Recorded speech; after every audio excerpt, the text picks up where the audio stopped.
We did it. We have a new setup. Thanks Target for not sponsoring me.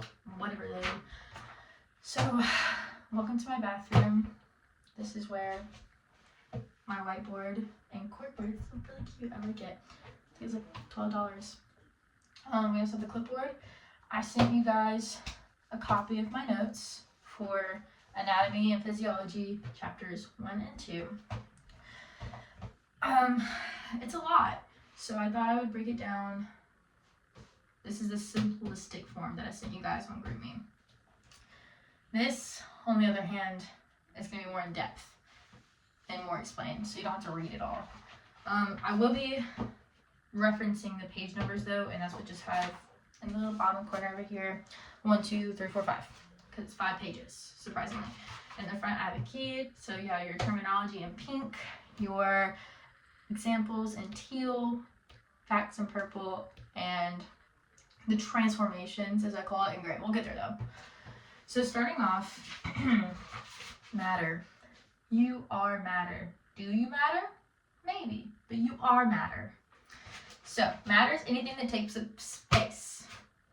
So everything. But it also has to have weight. So weight can be very small. So anything like an atom has weight. So there are 3 states of matter. We have solids, liquids, and gases. We don't need to know that much about them in this stuff. So all we need to know is, does it have shape and does it have volume? Solids, yeah, we're pretty set on both of those. It has shape and it has volume. Cool.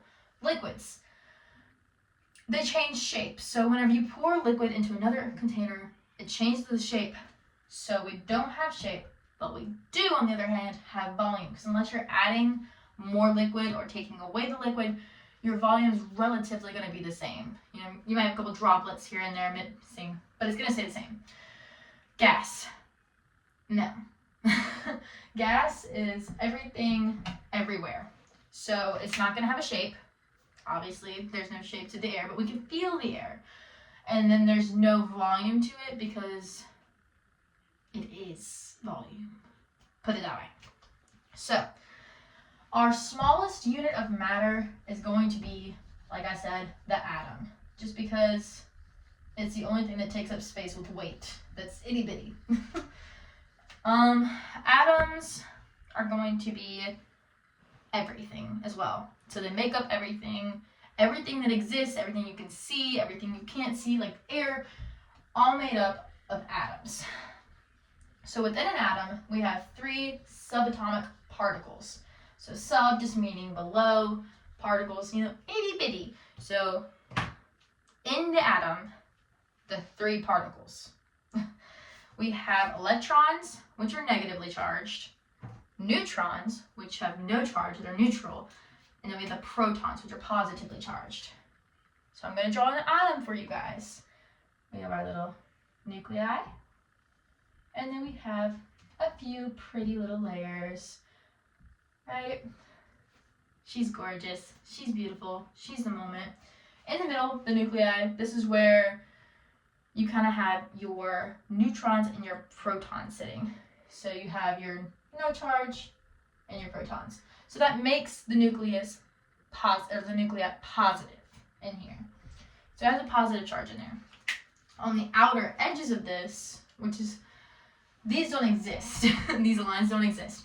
It's just like the solar system, it's in orbit. So the electrons that are negatively charged spin around the positively charged nucleus.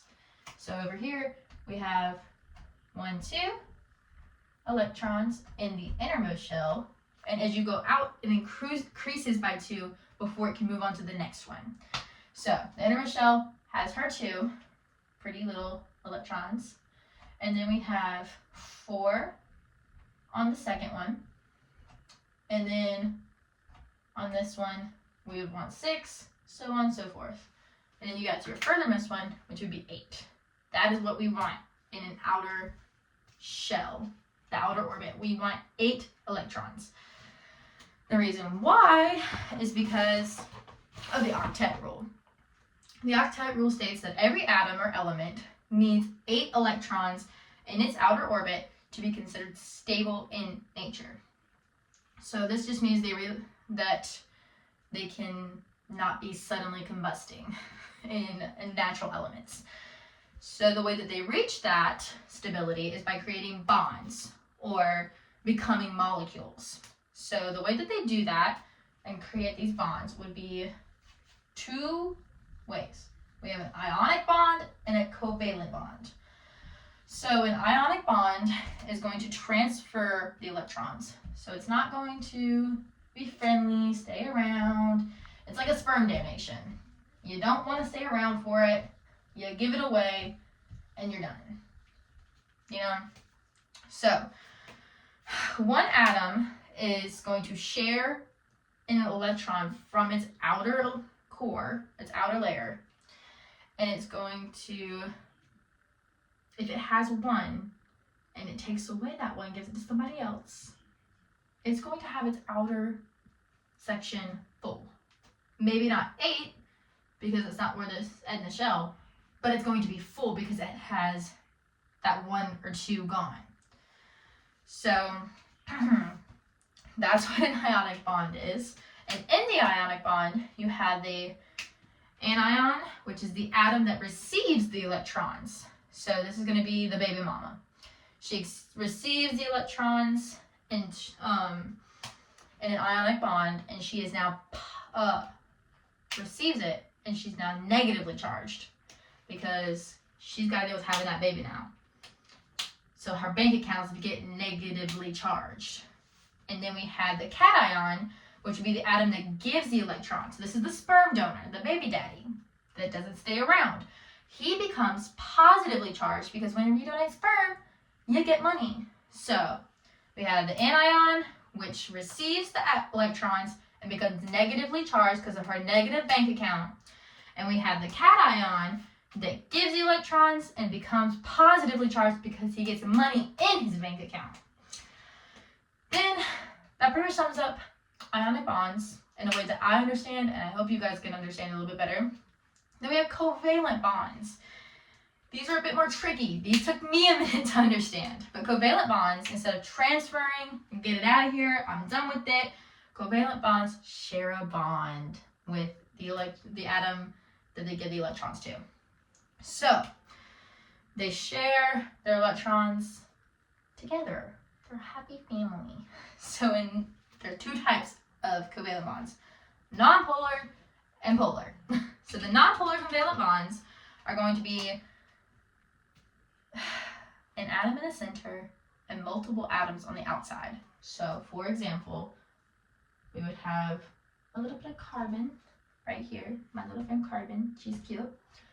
And then she has 4 outer electrons. She needs to give away all 4 of these to be happy.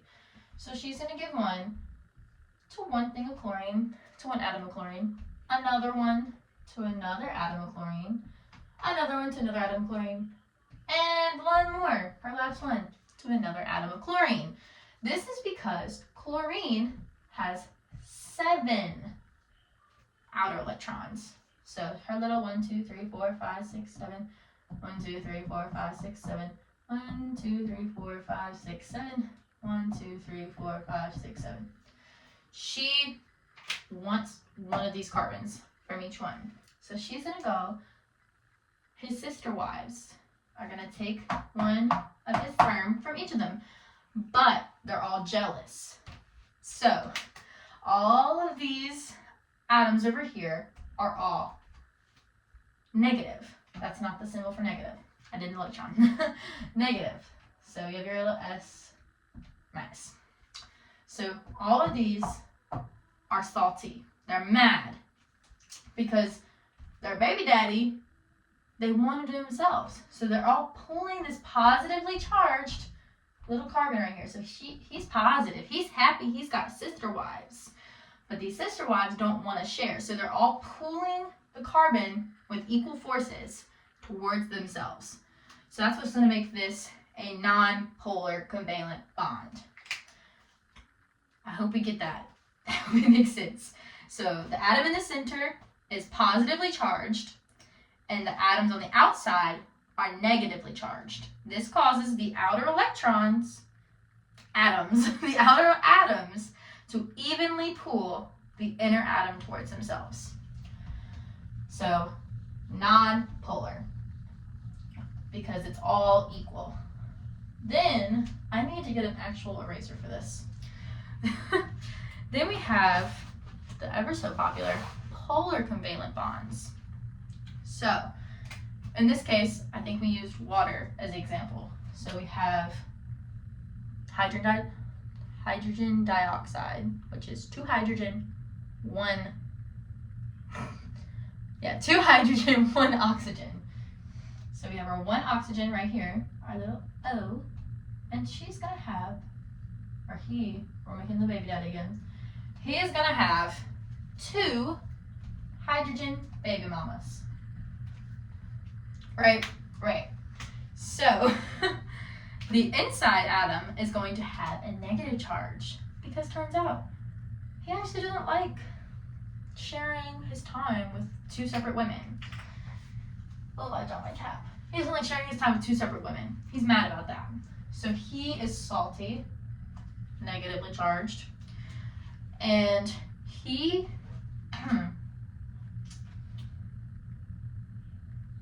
why did I write that so weird? Anyways, he's salty. He's negatively charged. But the hydrogens, they're in love.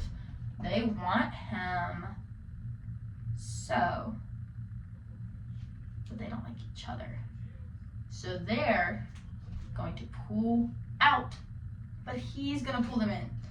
So the atom on the inside has a negative charge. But the ones on the outside have a positive charge. So he is going to be the ones pulling them in, pulling them closer, because he wants them close to him. He's a good dad, right? Maybe. Anyways, that polar covalent bonds. Now we can talk about our little transformation. This is on page 3. I'm going to just read it out because that's a lot of writing. But an atom plus an atom, they love each other very much. So they come together, make little babies, molecules. Molecules are multiple atoms together, more than one. So what I just showed you, molecules.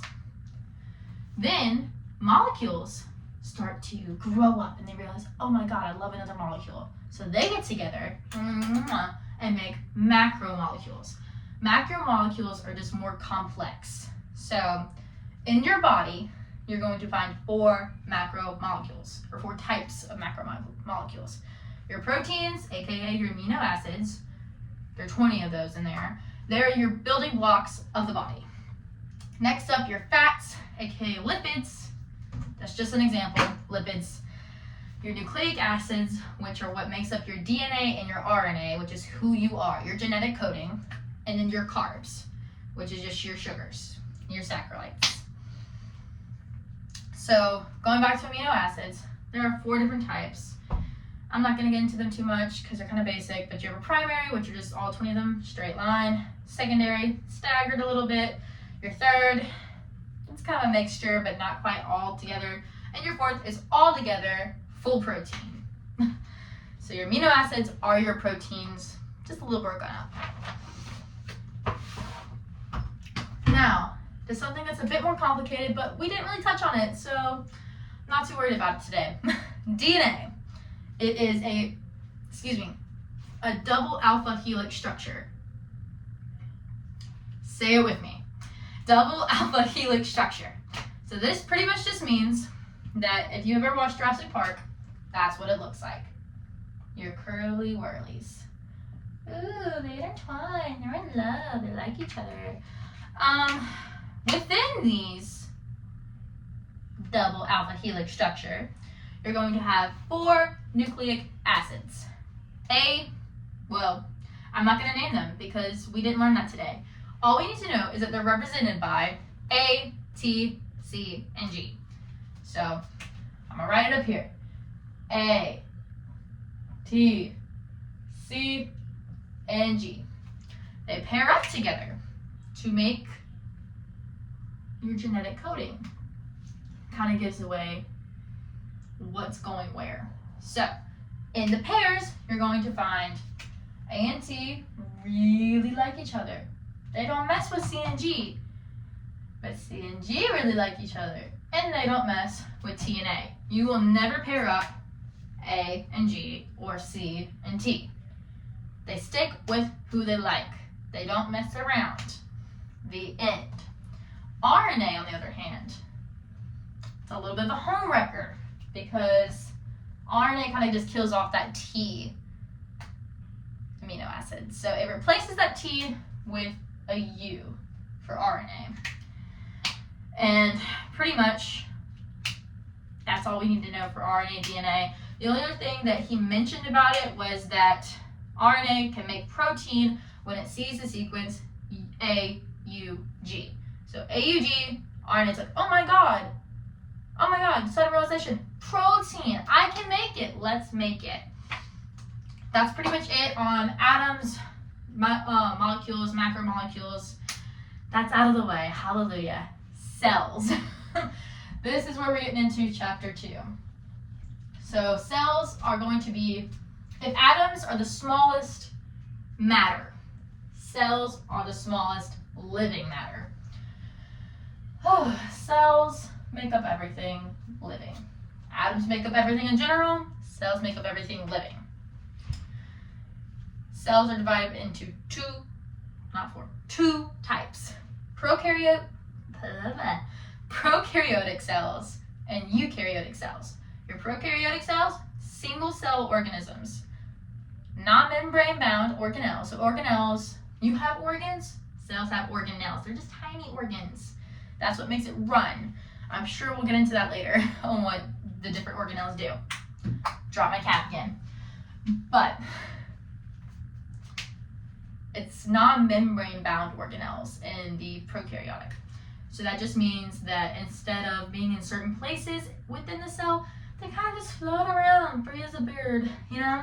And an example of a prokaryotic cell would be bacteria, because they can reproduce without coming in contact with another cell. They just, mitosis. And an example of a bacteria that he mentioned, so I'm pretty sure this is going to be on whatever quiz we're having, would be E. coli. So that is found in your fecal matter.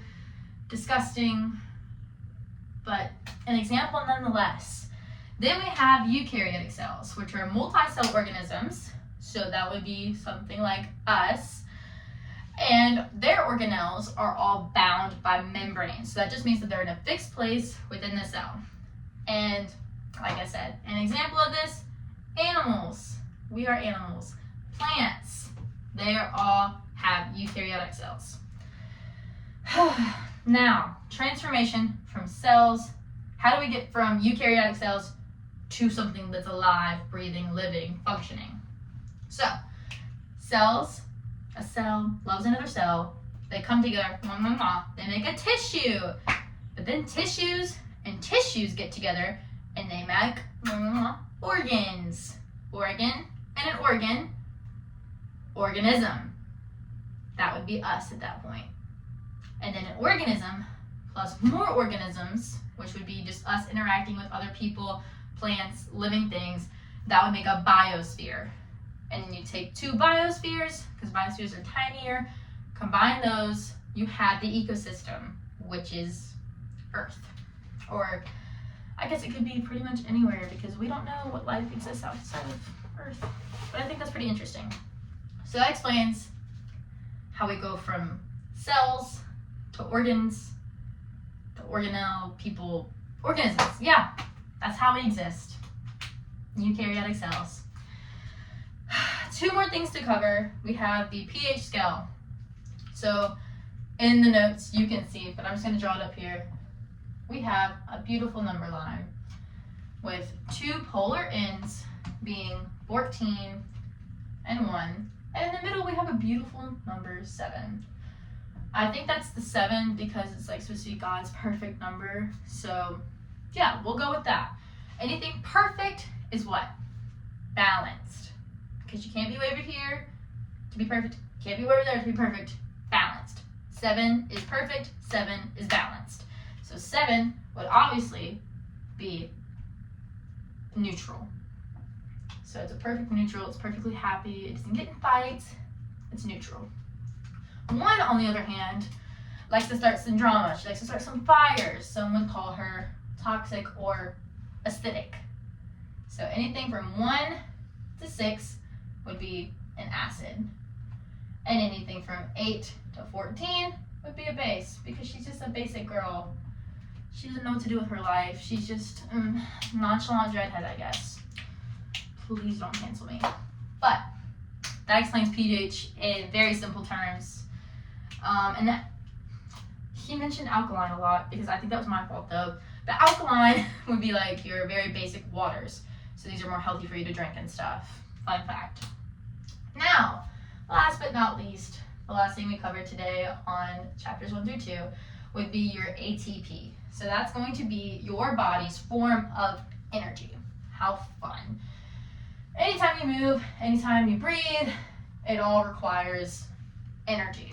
That energy your body makes is called ATP. Can't tell you what it stands for except for triphosphorus. Tri meaning 3, phosphorus 3. Phosphorus, obviously. So you have 3 phosphoruses that make up ATP. Your body goes and uses that energy by, moving around, dancing, breathing, whatever. And now it comes back into your body. It stays in there as ADP, so diphosphorus 2. So at that point, you only have 2 of them. They go back, they reunite themselves. It's okay. They live on for another day. But we also talked about the 2 types of energy and how energy cannot be created nor destroyed. It's always there. It's just changing forms constantly. So you have potential energy. Let's say we're on a roller coaster. We're at the final drop right here. We're about to go down. This is potential. We're about to, but we're still.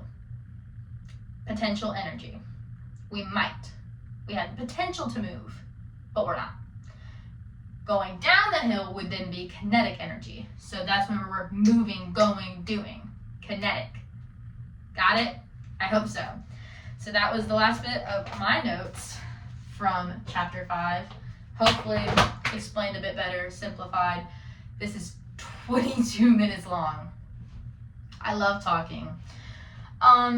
You guys have any questions, just let me know. Obviously, I don't answer my text messages or my phone calls. Let me know in person. If you want to see my notes in person, come ask. GroupMe is a great way to get to me though. Just remind me. If I say I'm going to do something later, remind me, because I'll probably forget. But there we go. Like I said, questions, comments, concerns, anything you want to add on to it, I would love to hear, because I want the best knowledge I can get, and I want you guys to have the best knowledge you can get. Teamwork makes dream work. Please reply to GroupMe as well, because I feel kind of silly when I'm just in there like, hey guys, here you go, you want to do this with me? And then it's nothing. So I love you guys. I'll see you tomorrow. Have a good evening.